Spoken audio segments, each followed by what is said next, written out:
what was that like? And were there ever moments where you felt like politics was unavoidable? I knew you would dive into politics at some point of this.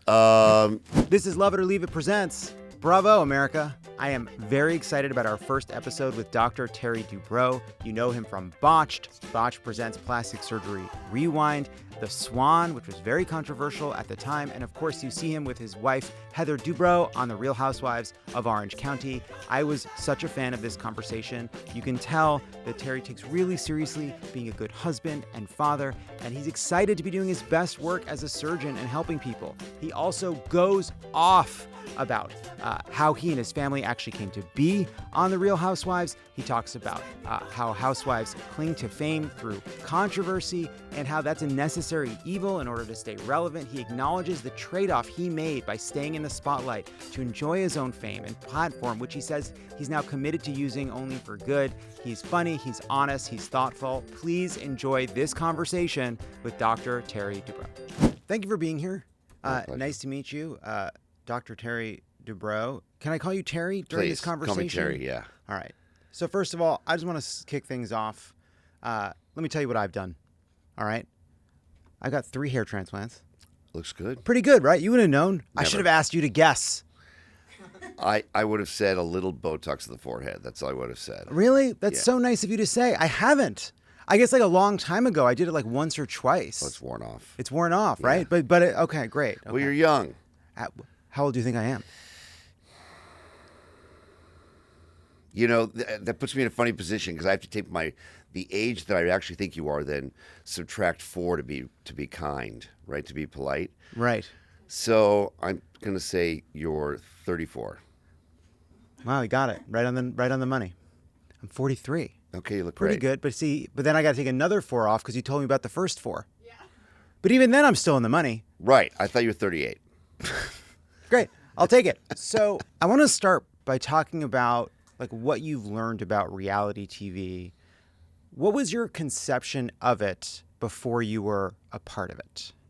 Well, my journey into it was born out of sort of an effort to, it was 2007 and 8, the global financial crisis. Mm-hmm. And I was a plastic surgeon and business just died. Yeah. It was over. And I was a very busy plastic surgeon because I had done a reality show in 2003 and 4 called The Swan. And that just happened accidentally. And that was sort of before I think reality TV was where it is today. It's changed a lot. But in 2007 and 8, business went away. And I said, what should I do to increase my business? I know I'll put my wife on television. Because I have a wife who was a kind of a well-known actress for a while, and then she had 4 kids. It was not on TV anymore. So I started pitching her around town with her friends to do a restaurant television show. And everyone was interested in doing this show, these beautiful women, wealthy in Newport Beach. And then as the final meeting I took a meeting with Evolution, a guy named Alex Baskin, and I said, hey, so this restaurant show, these women are going to fail, it'll be funny, they're beautiful, every one of their husbands is sort of captain of their industry, and it'll be a funny reality TV disaster. And he said, that sounds great. How'd you like to incubate that show on the Real Housewives of Orange County? And I said, I don't think I could sell that to my wife because that would be the final nail in the coffin of her TV career. So I went down and she said, long story short, she said, absolutely not, would never do that terrible reality show. And so I called Alex Baskin back and I said, she'll do it. And so for like the next 2 weeks, I sort of strung him along and finally I got her to do it and we put our family on the show, and my kids grew up on the Real Housewives of Orange County. But it changed everything. All of a sudden, overnight, we were famous. Yeah. You know, I mean, within 3 episodes, you walk into a restaurant, everyone knows who you are. That happened to me on The Swan because we were on after American Idol. It was a big makeover show. After I remember. Yeah, but that show lasted 2 years, and then the sort of 15 minutes of fame was more of 12 minutes of fame, sort of went away. And it changed everything. if you're asking me how did it change me or how, I'm more like so you do the Swan, yeah, and it's a controversial show, very. and you've even expressed some kind of regret about it. Yes, widely considered the worst reality show of all time. Oh, I think it's a tough category. It's up there, but I don't think it's. Yeah. I mean, there's been some real garbage. I did one worse called Bridalplasty. Oh, what was that? I don't even know That that only one. went one season where we took brides, Uh-huh. moved them into a house, and each week they competed in wedding-related challenges. And if they won, they could have a plastic surgery operation from me. And then ultimately, it's getting worse. Wait, it gets worse. And then ultimately, the winner could have a full makeover head to toe. But the catch was, if you didn't win, you got kicked out. And Shayna Moakler would say, you'll still get married. Your wedding just won't be perfect. And then the winner then would show up to this elaborate wedding that the network threw for you. But the catch was your fiance couldn't see you until the veil was lifted. Oh, classic. So that's the worst reality show of all time. I did that one, Bridalplasty. Right. So, and have you learned to be more discerning? Yes. Yes. So, you're in medical school, you're learning about where the veins go and so forth. This wasn't what you thought. This is why I'm asking, because this is what you thought you were going to be doing. You didn't imagine you were going to be on television. No, I never imagined. My brother, I grew up in a weird sort of celebrity adjacent world. My brother, my older brother, 3 years older, I was a good student, so I stayed in school. My brother wanted to be a rock star, and with very little talent and a very strong will, he basically made himself a rock star, and he had a #1 album in 1984. He was the lead singer of Quiet Riot, and he couldn't sing. That was the irony of it, and he just made it happen. So I grew up in an environment with my brother. We actually thought anything was possible, right? But for me, I didn't think, being on television, being famous, being known was a thing. I just wanted to be, in my era, you wanted to be a superhero. That was the goal. The goal was like to get special skills, because everybody, if you think about it, everybody up until reality TV who's famous has a superpower. You have a superpower, right? You do. If you think about it, you're very, very, very good at some things, right? Right? Yeah, sure. Very, very good. Like better than, and you were recognized that, and you were hired for that skill. I appreciate that. Yeah. But you know that's true, right? I'm being falsely modest. That's part of my brand, yeah. Okay. So everybody, all the best people had a superpower. So for me, having a superpower was becoming a surgeon.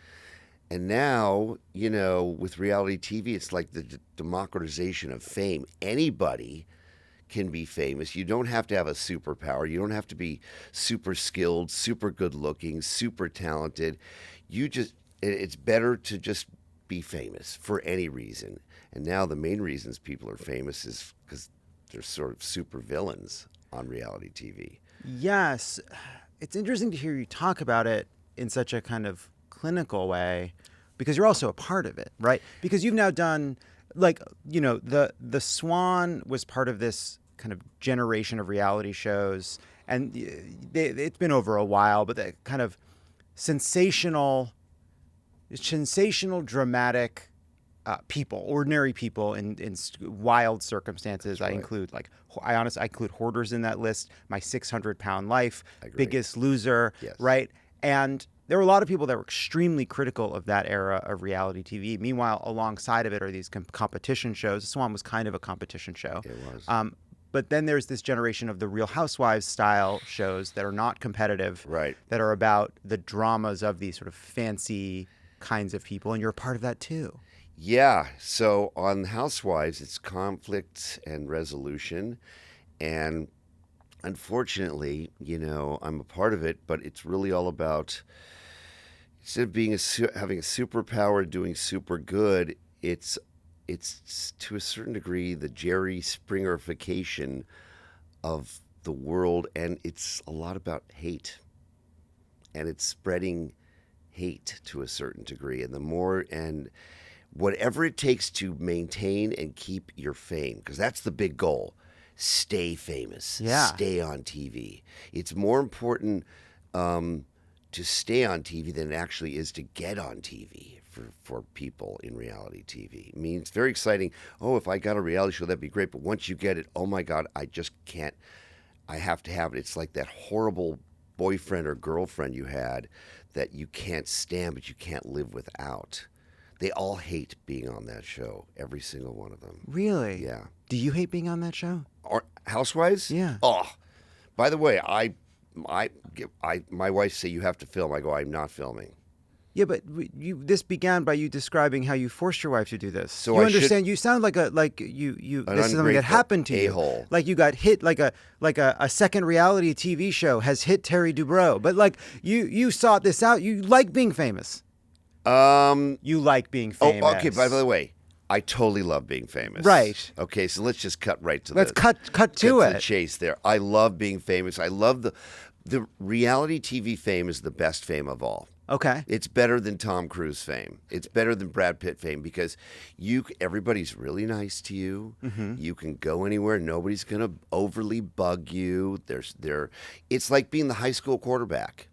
You walk down the hall, hey, Terry, hey, Terry, hey, Terry, hey, Terry. Everybody's really, really nice to me. Okay, so the fame part of being on a reality show is really nice. Okay, but being on the Housewives is a special kind of fame where you pay a price for it. And if you talk to most of the housewives, they would say, oh, I can't stand doing this. They absolutely hate it because if they don't fight, if they don't lean into the conflict / hate, then they're gone. Now, my wife is different. My wife has been able to sort of stay on these reality shows without any hate at all. She's actually quite lovely. And so, unfortunately, because she doesn't have any hate and she won't fight and she's very sensitive, they attack her every year. Mm-hmm. And then Bravo comes with a gun to your head and demands you do the next year. No, they don't demand. It's like, oh my gosh, are they going to pick you for the next year? So you want to do it? I don't. See, well, let me tell you what happened to me. Okay, tell me what happened to you. And I don't want to be ungrateful. Okay, No. Because I'm one of the most grateful people in the world. Okay, I'm so lucky. I mean, I'm on television and look at this face for radio. Okay, so it's incredible. Hey, first of all, we're not going to. You're a handsome man, okay, and you know it. I appreciate you saying that. And you know it. I appreciate it. But the point is, once I got Botched, everything changed. Now, all of a sudden, I am a superhero. Oh, you're back because you're using your skill. Because not only am I a surgeon on television doing only good, I'm like a super surgeon because the show has allowed me to do the most difficult revisional plastic surgery literally in the world, cases that literally no one could do. No one, because they're not in the textbooks. You kind of have to invent procedures. And the way surgery works is you only get good at what you do all the time. No one in plastic surgery gets good at doing impossible cases every day because they're few and far between. That's all I do. So in a very short period of time, I got the 10,000 hours of doing impossible cases. And now a case that used to be sort of, can I possibly do that, is really easy. A case that used to be impossible is routine. And now one that I probably shouldn't even try has a pretty good chance of success just because I've learned these skills. So it's taken me from this housewife reality show, which is really difficult and painful, and they hate it and they lose sleep the whole time, to this is the greatest thing that's ever happened to me, and I love doing it, and I'm a hero on television. So it goes back to originally when you became famous because you had a super skill, you were a superhero, you were super at something, right? Yeah. Well, here it is. I get to live in the world that I sort of grew up in. Now I'm famous.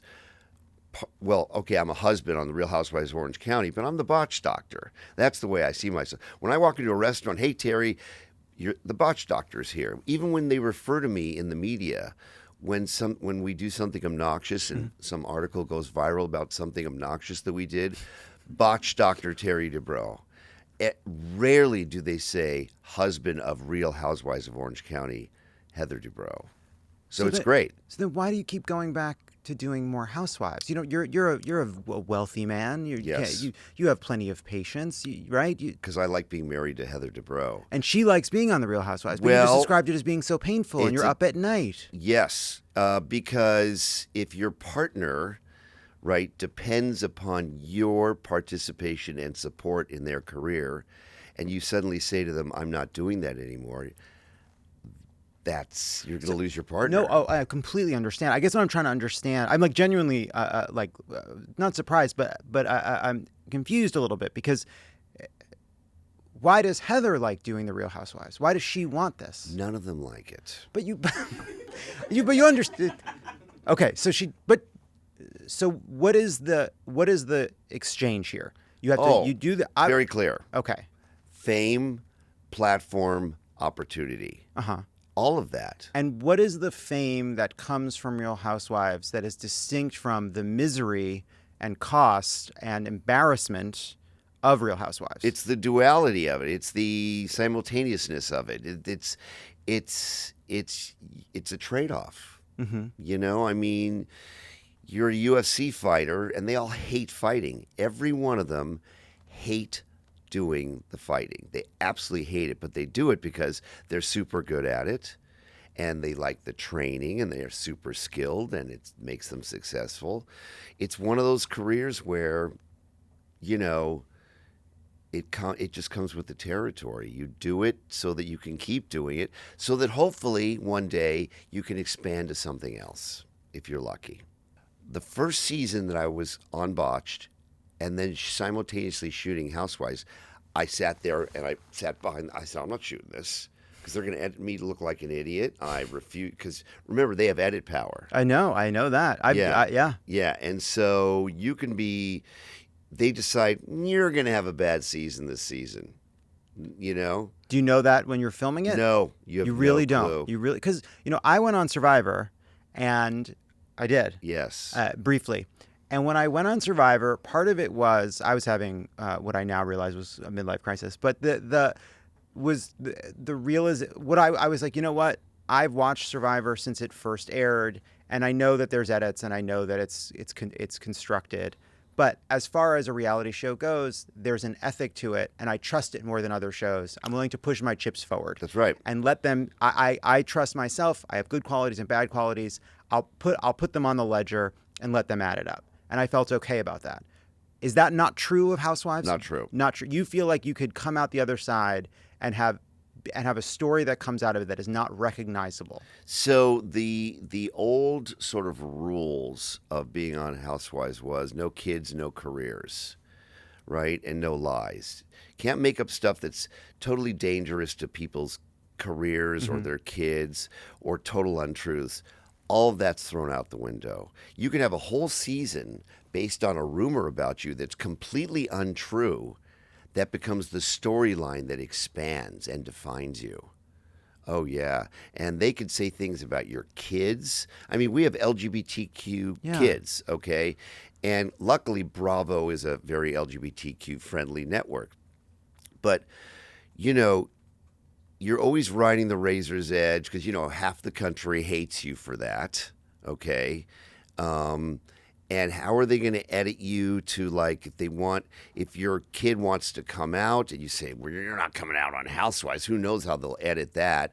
And then they start sort of editing it in such a way that it's going to hurt them. They don't, you please don't do that. And they go, well, we've already sort of cut that episode. So, and then But there is a conversation. There can be a conversation. There can be, but you don't have any power over that. The other women are so desperate to stay on the show that they'll virtually almost do or say anything to have a storyline that allows them to be, allows them to have conflict and controversial and interesting at your expense. They don't. It's not that they don't care. They care enough about staying on the show that if there's something that could kind of really, really hurt you, even better, because that'll be more controversial. And is there a conversation when the cameras aren't rolling where everyone kind of lowers their gloves and says all's fair in the arena, I know that was too far, but I'm a little worried I'm not going to make it to next season? Or does it become, even though it's performative, does it become a real conflict? So there used to be that. Uh-huh.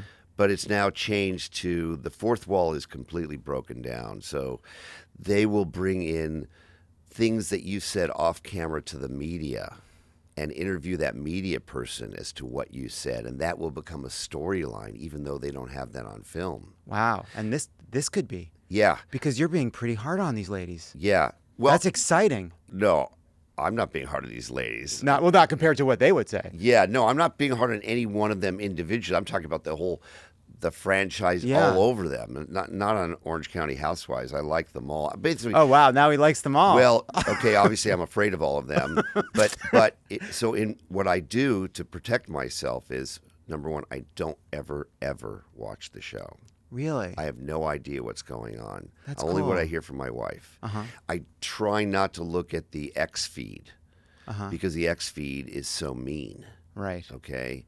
And I try not to look at sort of Google articles about the show because they'll spin out on a topic that just go, what's going on?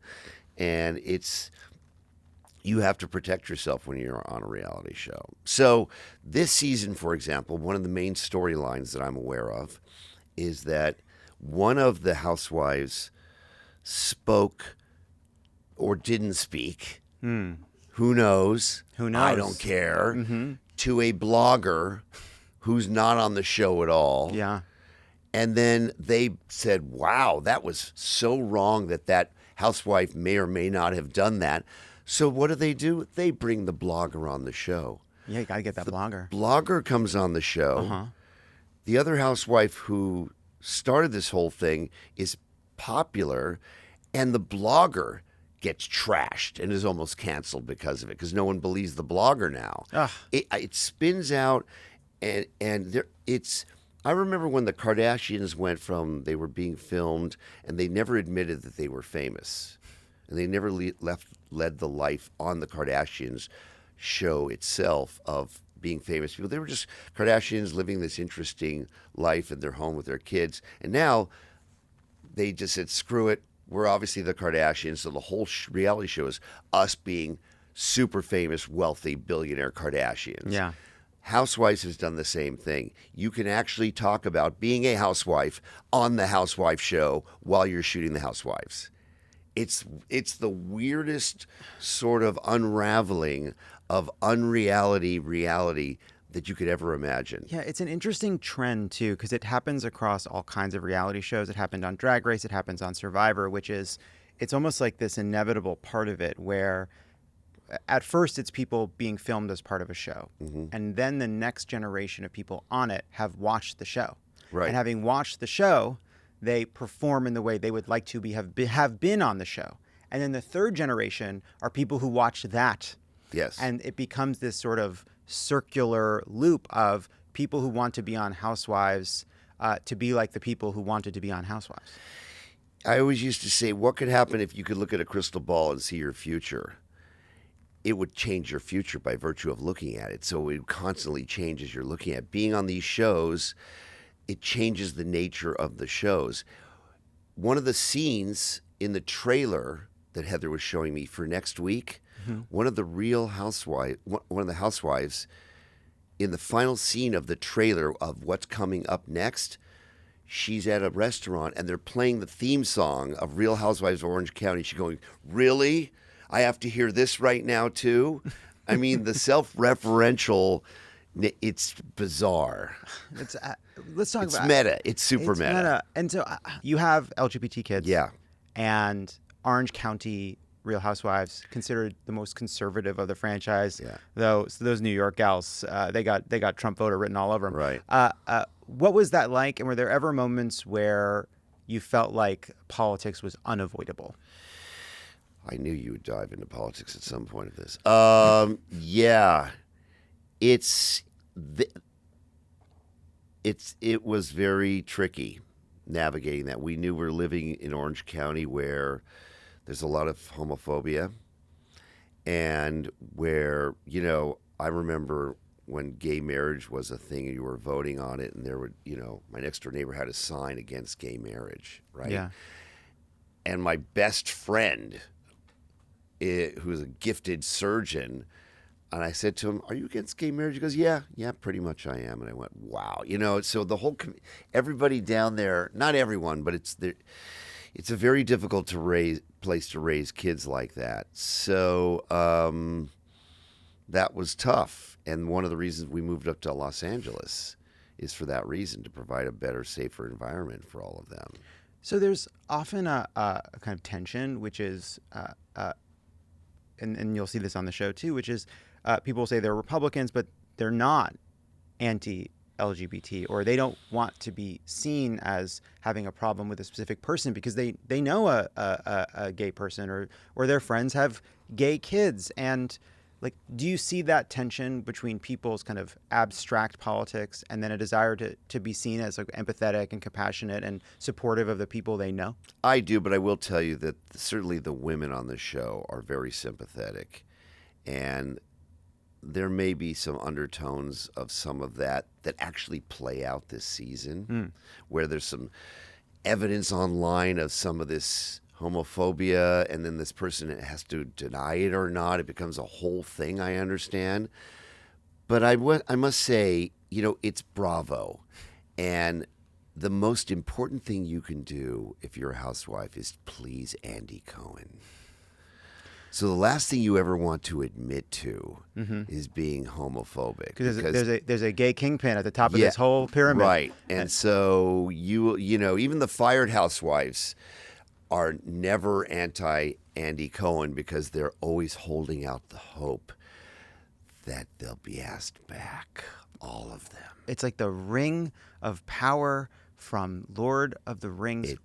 True, but I will tell you, I don't think they're homophobic. I don't think. I really don't think any of the housewives, to be honest with you, and I've met them all from all the franchises. This is probably naive of me. I don't think there's any homophobia among any of them. I really don't. First of all, they're women, they're moms, and I know females can be as homophobic as men, but they just seem so right, in my definition of right, when it comes to that. So I don't feel there's any homophobia in the Bravo universe. Maybe I'm being naive, but I don't feel it. Certainly not in Orange County. The women are lovely when it comes to that regard. By the way, I like all the women. No, and you're on the record. No. What I'm saying is, I actually literally like them because I know that they're saying terrible things to my wife. I know that they're starting rumors and they're promulgating untruths about best about us because we're the most successful. Wouldn't you love to see the Dubrows go down because we're so this and we're so that? Although we're very nice, but that's an awesome storyline. But I don't know that. So when I shoot with them, what a dream for you! Yeah, I shoot them. I go, "Hey, how are you?" And they look at me like, "Oh, you don't know." You don't know that I've been trashing you and your wife. You don't know that I said your wife was so unfunny, even though she was a comedic actress and she should never try to be a comedian. And we're fighting about this. I go, I have no idea and I don't want to know. And so I shoot as little as I can. I think the last scene I was in, Heather threw a birthday party, and she had a weed bar. And I showed up and go, I can't believe I have to shoot Real Housewives of Orange County. Kill me. What am I suggesting? And I said, I'm going to get stoned. So I go over there and I'm like hitting, and I'm hitting it again and hitting it again. And I'm stoned. I'm lit. And I go over to all the housewives. Yeah, what's that? And of course, that's my scene. Yeah. The idiot stoner walking around going, yeah.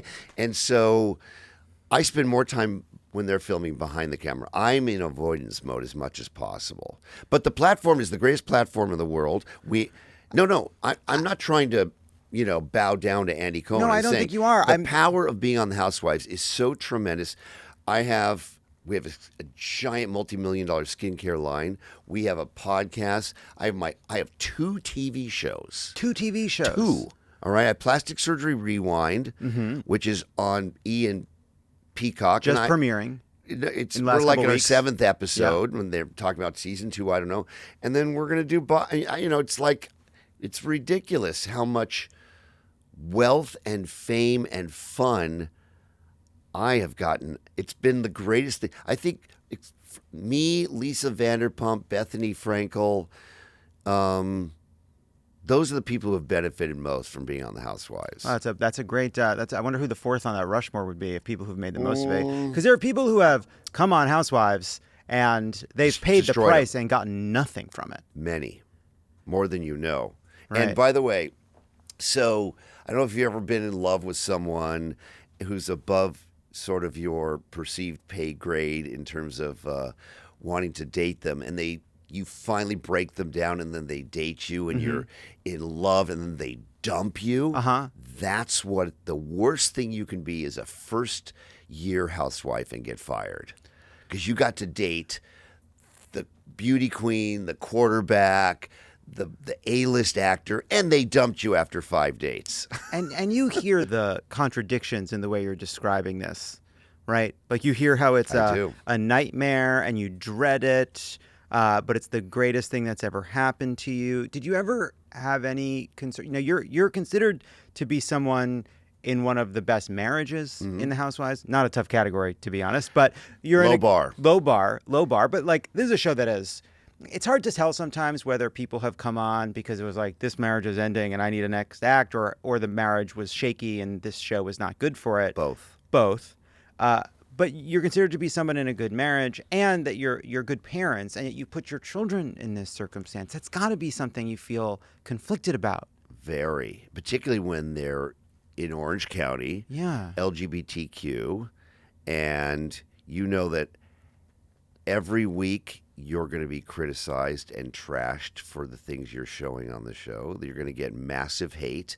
But it's worth it. This one is worth it because all of the kids in LGBTQ who feel, different and are not accepted in their community, we show a world in which, hey, there's an inspiring, successful, loving family who embraces this community. So they see us and they go, oh, okay, there is love out there for me, What would you feel like? And again, I'm not saying this judgment. I'm genuinely curious because if, let's say, 10 years from now, one of your kids says, I've been struggling and I've been in therapy, and one of the things that I've really needed to talk to you about is I'm a bit angry at you for putting me on a reality show when I was so young, because I was too young to understand the implications, and I wish that choice hadn't been taken from me, because now I'm known in a way I otherwise wouldn't have been. So they're very sensitive to the way they sort of show kids. Very, very sensitive. And they less so now. I mean, well, you would never, if your kid had an eating disorder, for example, I think in the past you wouldn't have sort of highlighted that, because now they're labeled forevermore on television as if having some kind of mental disorder, maybe, or eating disorder, and that may have defined them, and now it's their permanent stain on their record. Okay, they'll do that now. Housewives will do that because it's interesting, and so wow, interesting. Maybe I get another season, but they wouldn't have shown it. You would have said, "Hey, my kid has an eating disorder." But I don't want to talk about that. Of course, the producers will say, well, let's talk about it. And you go, no, we're not talking about that. You and I just had a moment about something where you wanted to talk about something. I go, we're not talking about that. We have that with them all the time. They go, well, let's talk about this thing that you absolutely don't want to show. And we look at them like, are you high? I don't want to talk about it.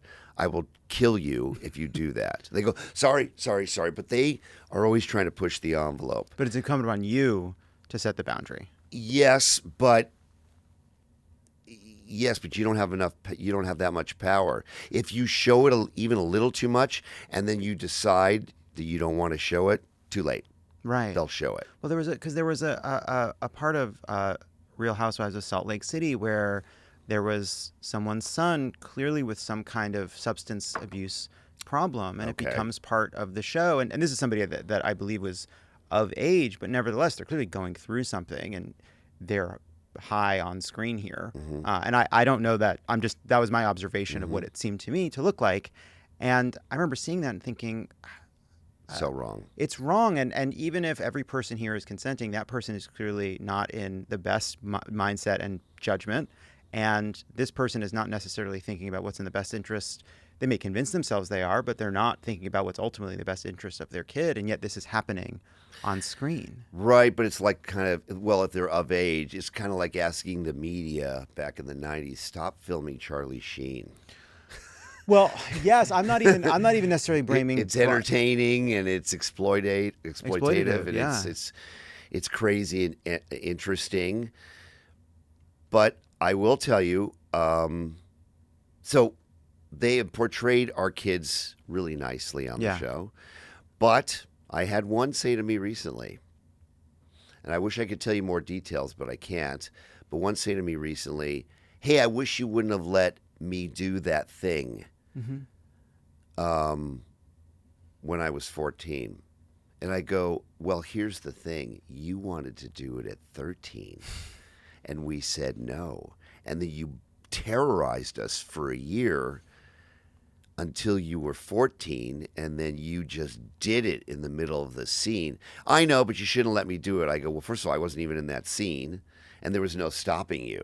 Right, but that's the risk of a kid being a kid when there are cameras rolling, isn't it? It is, and so that's the. But I will say, as much as I am constantly mad at the producers and at the show in general, they do have, a certain sensitivity that they won't break through. Yeah. And there was a situation with one of my kids where they get the show about this. I can't believe I'm saying. Heather would kill me if I was saying this, but I'm going to say it anyway. They get the show about 3 days before the show comes out, and it was a really insensitive thing about my kids that they were going to disclose. That my kid would absolutely go berserk. It wasn't that they were X, Y, or Z or gender changing or anything like that. It wasn't that heavy, but it was just a very sensitive thing that we know they wouldn't want to be exposed. And we begged them to cut it out. And the show was locked, and I know you know what that means, and that's like a giant thing. And they worked some magic. Yeah, it's all locked is never really locked, is it? Relative, Until it isn't airs. Yeah. Yes. So they're very sensitive to kids. I mean, when it comes to producers, I love them and I hate. Well, I love them all. They have a job, but I must say I have very much PTSD when I walk in to film a scene for Real Housewives of Orange County. I walk in, I go like this, because here we go. Because I am a physician. Yeah. I am a surgeon. You're a serious person with serious skills. And let me tell you a quick story. I don't want to take too much time. Let me tell you a quick story, all right? Go as long as you want. All right. Well, if it's boring, we'll cut it. This is not boring. I do Botched. Okay. It's an immediate giant hit on E. Yeah. So much so they pick up seasons 2 and 3 by the time we're on the 5th episode. Fabulous. I get to be here on TV. This is the greatest thing ever. I'm doing fabulous superhero plastic surgery. I love it. The next season, Botched is the number 1 show. Well, number 2 show because Kardashians was 1. Number 1, 2 show on E.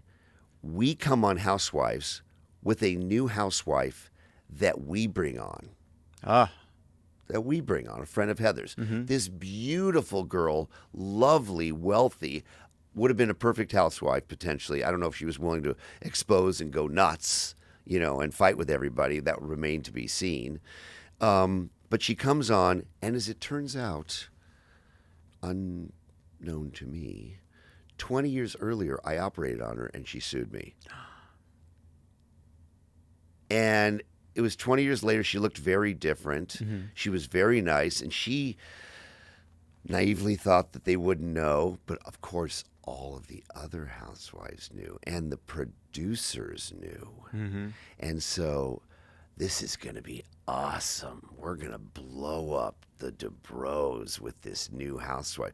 So we throw the first all-housewife party at my house, hosted by, and by the way, when hosted by, we pay for it, just so you know. Really? Yeah. Really? Oh, they give you like, here's $1,000. Now go throw your $40,000 party. Is that true for trips too, or trips they pay No, for? trip they pay for, Got but it. you still. You- I mean, my wife You're flies. accustomed to a lifestyle. My wife flies private. Yeah, so, we're not. Yeah, okay. And she has to Well- fight with them to fly private because they want her on the main commercial thing. But whatever. Mm-hmm. So here's the first party, and $35,000 of sushi, no booze there, and they walk in, and all of a sudden, it's like the producers go to one of the housewives. She goes, "So there's something I need to talk to you about. Wow. You know that new housewife? She sued Terry for malpractice." And my wife went, "Ooh!" It was like being this. Like she said, "Oh my God, they're going to blow up a malpractice lawsuit against my husband in the beginning of this season," and that's bad for me. Yeah. Because it's going to be covered on TMZ. It's going to be blown out. There'll be exaggerations about it. It was quickly dropped. Nothing happened. Okay. It occurred 20 years earlier. And I wasn't in that party. I was upstairs. I didn't want to be involved because I'm on Botched. I don't want to film the show anymore. No, you're She the has to Botched say, guy. I'm the Botched guy. She should say, "You're filming this show. You know I have to show my family. So you're doing this." Oh, fine. But not this one. She said, "You cannot." She calls me down, and I look at the executive producer, and I go, "Are you, can I curse? You can do whatever you want. Fucking kidding me? I'm the hero on your same production company. I'm bringing in millions of dollars for you on my show, and now you're going to trash me while I'm on your other show?" And so I call the head people at the production company. They go, "We didn't know about this." And I go, "You're lying. I know you knew about this. Because they'll lie. And you were willing to blow me up while I'm a hero on your show that's probably going to go 10 seasons, which of course it has." Okay. Yeah. And they go, "Well, you're on the Housewives." And I went berserk. It's a hard thing to hear, but it is true, right? You're being confronted by the truth you already know, which is these are not your friends. No one here is your friends. They do not have your interests at heart.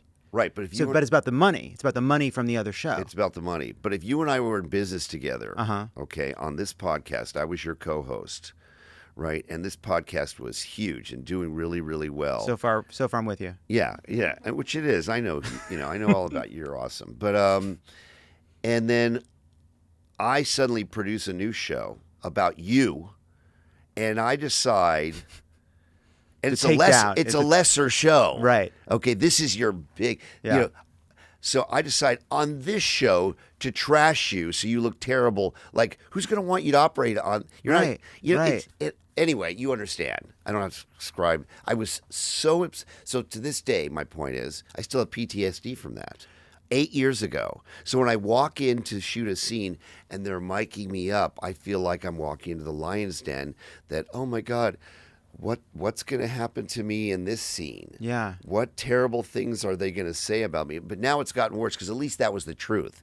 Now it's just a lot of lies. So there's like an old truism about Hollywood, which is that in any room the richest person's in charge. Yeah.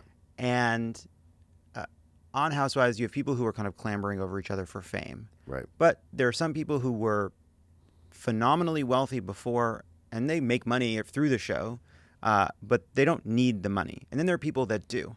You, at this point, are not someone that needs to make another dollar for the rest of your life, I assume. Many Correct. times over. Many times over. Does that give you a power? Right? No, it doesn't. No. It doesn't. The fame is that valuable. No, because at this point, I don't work for money at all. I don't even care. I actually said to this person that's thinking about doing this other show, I go, "I don't care what you pay me. I want to do that show." I wanted to sort of do an Anthony Bourdain of beauty where I go around the world, parts unknown, and look at beauty cultures all over and be the voiceover. But unfortunately, I'm not Anthony Bourdain. I don't look like him. I'm not a storyteller like him. But anyway. But what kind of a breast lift could he have done? Probably not great. So you're fine. But it would have been a fun show to do. Mm-hmm. So we have this platform. We do a lot of good. Mm-hmm. We really do. And people like to hear our stories. And we're in a new phase of our career where we get to do all this incredibly cool stuff. I want to do more of it, and I want to do more good, and it's just wonderful. Plastic surgery, I can do one patient at a time. This, we can help millions of LGBTQ kids.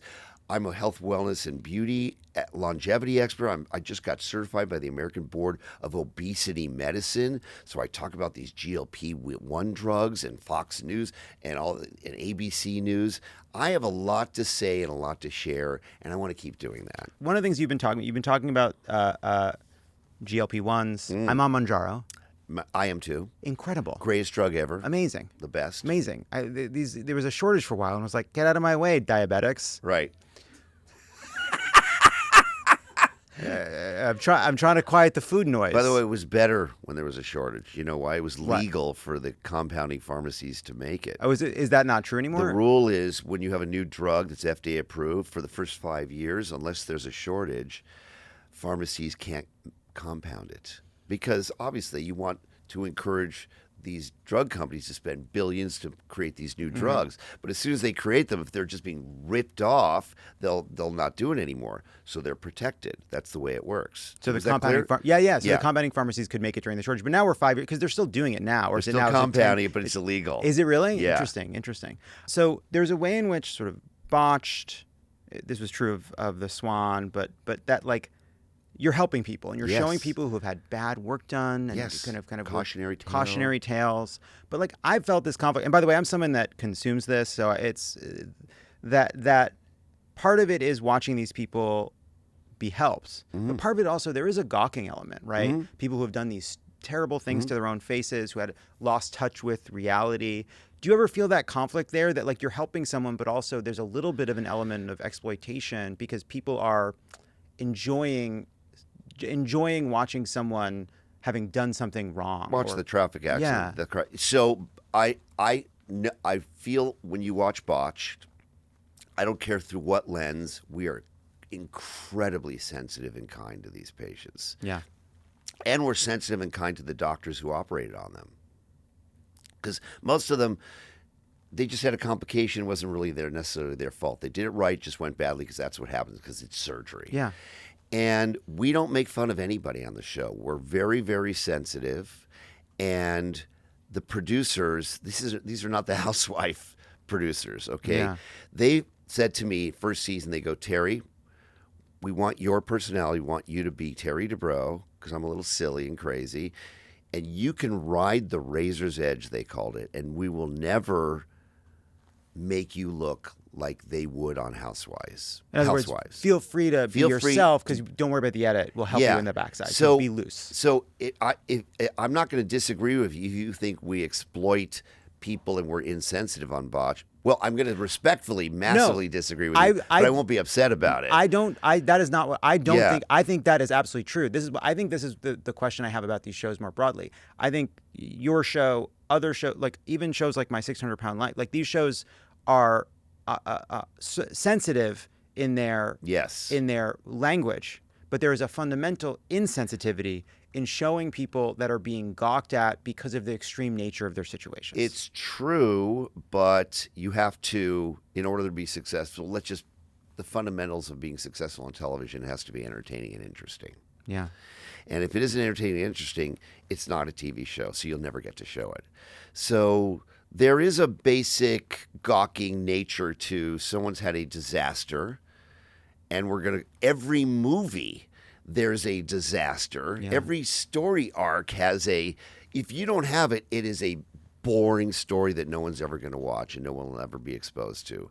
So if you're interested in doing a TV show, it has to be interesting. And I don't think a show about someone coming in with a small bump on their nose and we took it off and it was successful, and aren't you happy? Yeah. But Botched is not exploitative. It's cautionary. It's wonderful.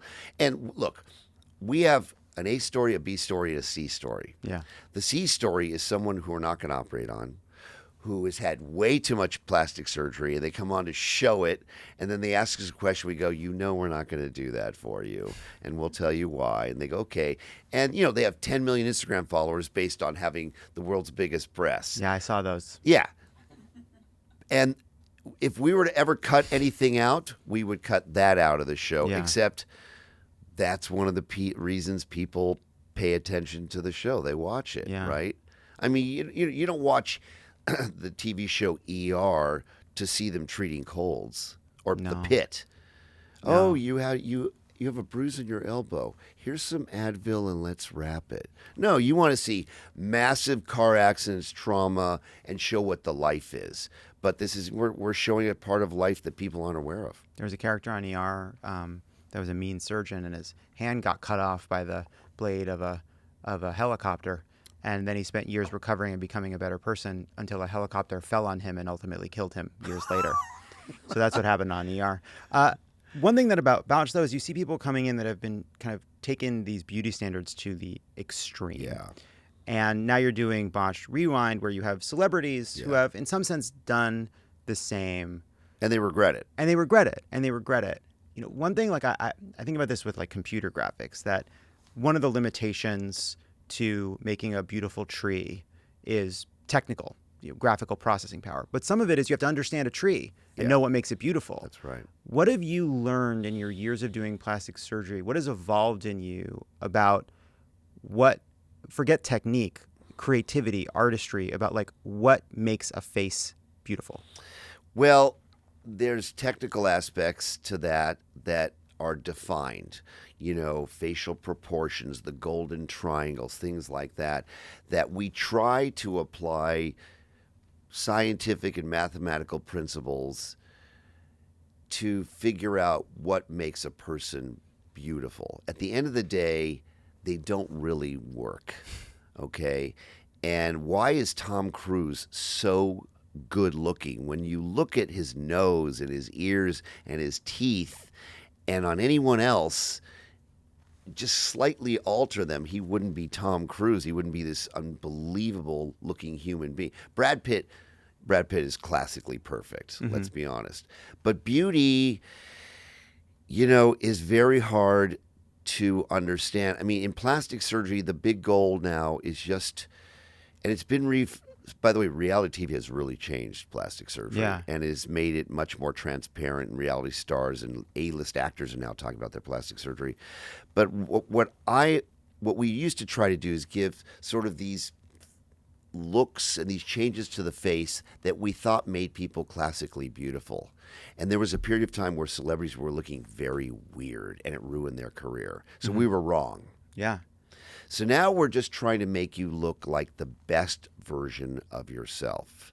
So whatever it is about you that sort of detracts from your perceived most important feelings about your looks, or what you might ask is, how can I become better looking? We try to change those things. But it used to be raise the brows in everybody, make the cheeks bigger, really tighten up the neck, pin the ears back, all the classic stuff. We've realized over the years that's not where beauty is. Beauty is just making you the best version of yourself. I know I'm not exactly answering the question because you are. Because it's unfortunately not definable in the way in which, I mean, AI does a really good job of making a beautiful person, because there are classic beautiful faces that AI just makes people look like. Right? Right. Well, it averages a lot of faces. Yeah. And it turns out that averaging a lot of faces produces a beautiful face. It's like singing. Yeah. Why is it when the crowd sings at a rock concert, it sounds in tune and so good, but if you put the microphone to any one of the individual audience members, ooh, but together it kind of blends out the bad notes. It does. I remember when I went on Manjaro, I was talking to my therapist about it, and she was like, hey, you have a terrible body image issue. You look at yourself, you hate what you see. And if you go on Manjaro and you lose a bunch of weight, you may feel better about that, but you're going to put all that energy into something else. And I remember saying, I'll put most of it somewhere else, but I think I'll still come out net positive. Even if I still get more obsessed with whatever, skin, some other problem I have with myself, I'll still have solved this problem. And I was right because it actually, like, you know what? Am I self-conscious about a bunch of stuff? Do I still have like intrusive thoughts about the way I look? Absolutely.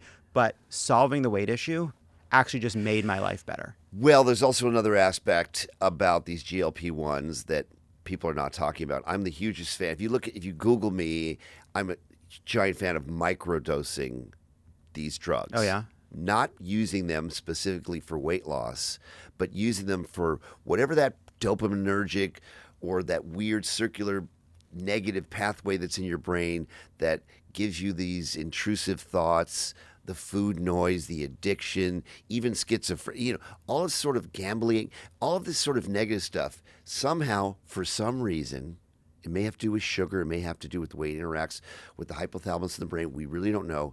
But it just calms all that noise. Not just the food noise. I know. But even the body dysmorphia noise, I think it calms. Well, it makes me a better driver. And it's really, and I can't, and part of it may just be that it turns out a huge amount of my brain power discipline was going towards not eating a Snickers. I don't think so. You think it's more than that? I think it's way more than that because it's working for alcohol addiction. It's working for gambling addiction. It's clearly helping for all sorts of mental disorders where there's a wiring issue. It's just like turning down the gain on those things. Yeah. And that's why I think it ultimately will be used, even thin people like you, or maybe you weren't thin, maybe you got thin from Manjaro. That's right. Will just use it for those indications. By the way, when you look, and these are articles in the New England Journal of Medicine, you look at what it's being FDA approved for now. Oh, it was just FDA approved for metabolic associated fatty liver disease, for chronic kidney disease. It was just FDA approved for if you've had a heart attack to prevent post-myocardial cardiac complications. So it's being approved for all sorts of things besides originally diabetes, then obesity, and now all these other reasons. And clearly it's going to be for whatever ails you. How nice is that? A drug for everything. But one of the reasons I brought that up, though, is because there's a tension, right, between people want to feel better about how they look. They bring a lot to it. This is on Botched, right? These are people that have gone to the extreme. That's what connects it for me. And yet we all kind of at the same time recognize that, hey, like, there's something unhealthy about a society that pushes people to feel like they need to make these drastic changes to themselves. True. Even if those changes in particular might help someone feel better. How do you think about that tension? But you don't mean regarding botched patients. No. Just people in general. People in general feel this pressure. They don't like how they look. They don't like how they feel. They're driven to it by celebrity culture. Oh. And that's unhealthy. And yet people want these changes that you help them make and make them more happier with themselves. Right. And that's made way worse by constant access to what you look like, selfies, Instagram filters, these portrayals of the new standard. Nobody actually looks like what they look like. Yeah. I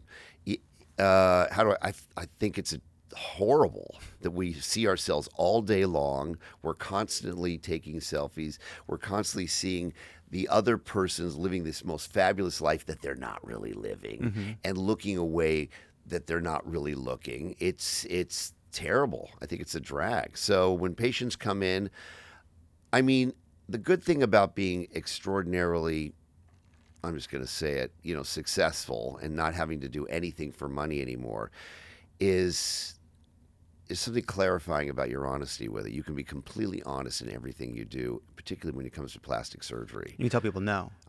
It's not only I tell them no, I say, the first thing I ask them, a guy, why are you coming in now for this? Yeah. What's going on?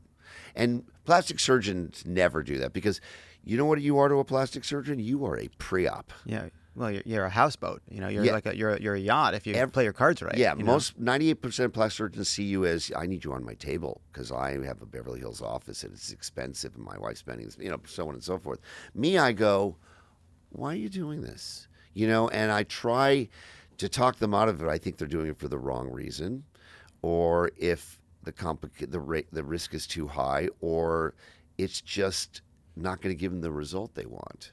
So there's also, I think, people lose touch with reality in part because of where they are. There's been a phenomenon that people call Mar-a-Lago face. Do you know this? Do you know what this about this? No, tell me. Which is that there's a kind of, like, for lack of a better term, Republican plastic surgery look. Yeah. There are some men that do it. There are some women that do it. But it's kind of an extreme look. And like, we have a couple. We can show you an example or two. And I don't want to single any one person out, Right. though we will. So that's Kristi Noem, who has transformed her face. There's other examples of people kind of heading. Matt Gaetz' face has changed. Yeah. They've kind of heading towards a specific, I don't know, like arch extreme look. And Yeah. I wonder, like, what causes that, and what leads people down that path? So when you look at me online about 5 years ago, I had too much Botox and too much filler in my face, and I looked a lot like what you're showing me. And it was just sort of this pillow, puffy face, zero expression, no animation, ability at all to the face. I looked very much like that, and people by the way, they still say I look like that, even though it's all worn off, by the way. And when they would say that about me on X, oh my God, he's had the worst plastic surgery. Look how much pillow. You know what I said? I said, you are so right. I had way too much filler, way too much Botox. I'm never, even a plastic surgeon can be an idiot sometimes. So it's the more is better syndrome. And do you, in that moment, because I think this happens, like, did you not see it? Did you not know in the moment? I think you probably didn't, right? You thought you looked good. So no, I didn't know. Well, I put in this stuff called Sculptra that actually grows with time. Oh. So when it was initially my buddy, who's a super expert at this Sculptra thing, I was getting super fit. If you ever go to a tailor goes, you're getting new clothes. You go, oh, well, you can make these a little smaller because I'm about to lose 15 pounds. I don't know if that's... I've done that before. Right? I've done that before. So I said to him, I go, I'm getting really shredded now. I'm going to the gym. I'm eating high protein and low carbs. So I said, so my face is going to deflate. So give me some more in anticipation of that. He goes, I don't usually give this much. I go, dude, just give me some more. So he gave me some more. And by the time I didn't lose the weight. Yeah, sure. So by the time it grew and kicked in, I looked weird. And it's online. It's very funny. And the thing that I do, which I think celebrities are so smart right now, they're just admitting to it. So Kris Jenner comes out and goes, I had a facelift. I'm so happy. We all went, oh. Well, that's no fun. We can't hate on her and bust her for having a facelift. She gave it up. And then other celebrities are going, I had one too.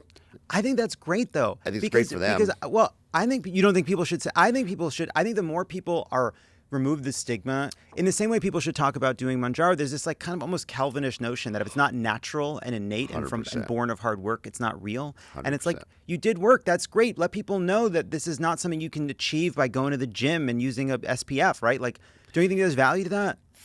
Huge value, just as long as we're not imposing our will on them and saying, you have to tell us. Right. It's your private medical I information. agree with You that. don't want to tell us, don't tell us. And by the way, we should have the don't ask, don't tell. It should be like, if you don't want to tell us, we're not going to even talk about But it. if you want to offer it, But if you want to offer it, we think that's great. But there's another side of that. Kylie Jenner, after her mom came out and said, I had this face and I'm so happy I look great, which was great. Kylie Jenner goes, oh, and people were asking her, what about your breasts, Kylie? And she never admitted to having breast implants. So she comes out and says, I had 400 cc's put on the muscle by this doctor. And everybody went crazy. Oh my God, I'm going to go have my breasts done because Kylie Jenner did it. Because she has 200 million followers, right? And what Kylie Jenner does, every kid wants to do. And then I said, whoa, Kylie, I wanted to say to her, I don't know her. I know Kris. I've met the others. They're all very, very nice. I want to say, Kylie, remember 2 years earlier, Kylie, you said it was the biggest regret of your life. So please say it within the context of, I did 400 cc's. I know you're all going to go crazy because I'm telling you what I did. But remember, I regretted it. Right. Just because being honest about it maybe helps people understand why you don't get to look the same way, but might encourage it to people that can't go to the best doctors in the world. Or maybe share your experience. She regrets it. She looks great, but she said it was a big mistake doing it before I had kids. And now that once I had kids, it stretched me out. So all the things that she has already disclosed, I just think when you have that many followers, you kind of, you have to be careful. You have a responsibility to, when you say something, oh, I went bungee jumping. Okay, it's the greatest thing ever. And everybody goes bungee jumping, but, half her friends died. Right. Don't encourage people when there's... Be honest about the side effects, the risks, the regrets, Please, the complications. That's all I'm asking. I'm not ragging on Kylie Jenner. No, I know. Now, before we let you go, and appreciate your time. So I've already said I had 3 hair transplants. Yeah. I got my ears pinned back. Yeah, looks great. I also did, I can't remember what it's called, but it was like a radio wave thing that killed the fat. Morpheus. Yeah, something like that. Killed the fat under here. Radio and then, frequency, yeah. And then tightened the skin later. So 2 treatments. Face tight. Yeah, it was awesome. And Yeah. really made this better. Yeah. So that's what I've done so far. Now, if you'd be open to it, understand I start from the place of there's nothing you can tell me about my face that I haven't said in a worse way. And if I were to come into your office and say, I have money is no object, I just hit oil, I want you to do anything that you think will help me look like the best version of myself, what would you do? Okay, so I don't do that. You won't do it? No, what I say is, we're not supposed to. We're supposed to say, well, is there anything that you in particular are noticing or focusing on? Double chin, bags under my eyes, crow's feet. Okay, so you're now making a list. Okay, so let's look at your eyes. Uh-huh. And let's analyze your eyes. Let's look at your crow's feet. Go like this and go, And so I'll go like this in the mirror. Go like this. Okay, you don't have crow's feet. I would say, yes, I can sell you some Botox, okay? But it's okay to show expression. This is what I would tell you, all right? It's okay. And then you say the bags under your eyes. And I go, what bags? You go, these things get really big sometimes. I'm really tired. I go, okay. That we could do. And let me tell you what the pros and cons of doing it. Yes, but I'm not. What could you do? What could you do? Well, I mean, you could do a lower eyelid blepharoplasty. Lower blephs. Be very careful as a man doing a lower eyelid blepharoplasty. There's some celebrities who I'll go, show you after who did it at your age. And then they look weird. They look weird. You know what I'm talking about? So young. By the way, I'll give you a free consult. Hell yeah. Okay, and I think everybody here will agree with me. For your age... Do you want a marker to write on me? No. For your age, for right now, you look great. Hell yeah. Now, if you went to a nasal surgeon, a nasal specialist, he's going to say, well, how about the fullness at the tip of your nose? Right? Yeah. Wouldn't they say that? That sounds like one of those guys. Right? They would take out the fullness. You could just take the little, right here, there's an area called the dome, and you could reduce the dome. And let me show you some before and afters. That's selling you surgery, okay? If a patient doesn't identify something, I don't want to talk about it. I don't think if a person's coming in for their nose and they have a recessed chin, well, you have to things got to even out otherwise. That you would pair together. But I remember when I was training in plastic surgery, and I graduated UCLA, and I joined this guy, and he was doing celebrity after celebrity after celebrity, and I sent him in a friend to talk to him about her stomach, and he goes, "Well, I'm looking at your stomach. Let me see your breasts." And he's tried to sell her breast implants. And I thought, that is the most disgusting. Can you believe that? While I'm looking at your stomach, let me see your breasts. And he tried to sell her breast implants. I got to go to one of these guys. That's what I need. Is that disgusting? I need to go to one of those guys. I need somebody who's like behind on a mortgage, desperate. I want somebody who's going to look at me and be like, oh, we're going to get you on the table tomorrow. You're being too responsible. Thank you. Dr. Terry Dubrow, thank you so much for your time. This was a blast. Really good to talk to you. Thank you. I appreciate it. And the show is Botched Rewind, which is airing right now. Yep.